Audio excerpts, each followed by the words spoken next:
I chose to run for councillor in this election because I felt there were some issues that hadn't been addressed for a long time. The issues of permits taking a long time to be issued. I've talked to building owners who it took 9 months before a final permit was issued.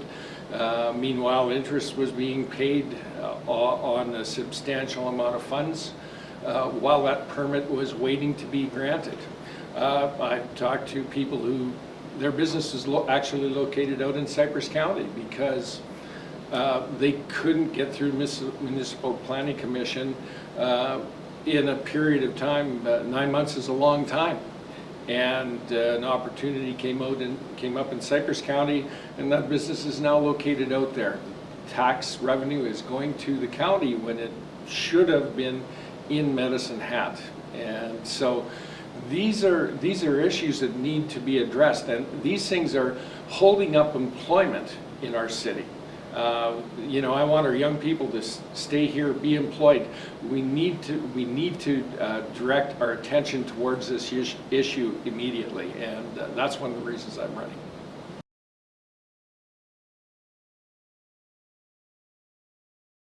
I believe I bring some abilities to council that not many other people possess. I come with a wealth of relationships built up in 40 years of business experience, relationships that will allow me to bring experience to my position.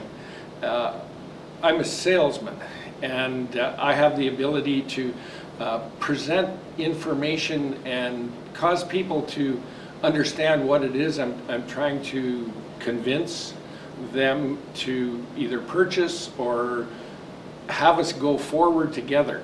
That's my style. I like to educate and I like to make aware so that we can have agreement, because with agreement you can do a lot of things.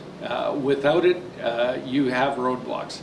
So solving problems with agreement is something I'm very strong at, and I believe that will be a talent or an experience on my part that's going to aid our council to work together going forward.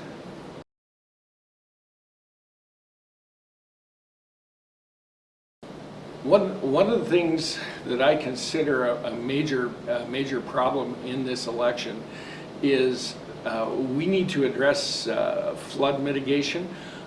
We need to do that, but long before that, we have to have contingency plans in terms of having alternate pumping equipment that should something happen before the mitigation measures are actually in place, that we will be able to be in a holding pattern and protect those residents down in the flats. They've been through I can't even say difficult, doesn't even cover it. Those folks are wondering what they're going to do next, and they've been having to do that for a long period of time. Well, I'm here to say there are some things that we can do to protect them until the mitigation measures are in place, and I'm going to be working to get those in place as soon as possible.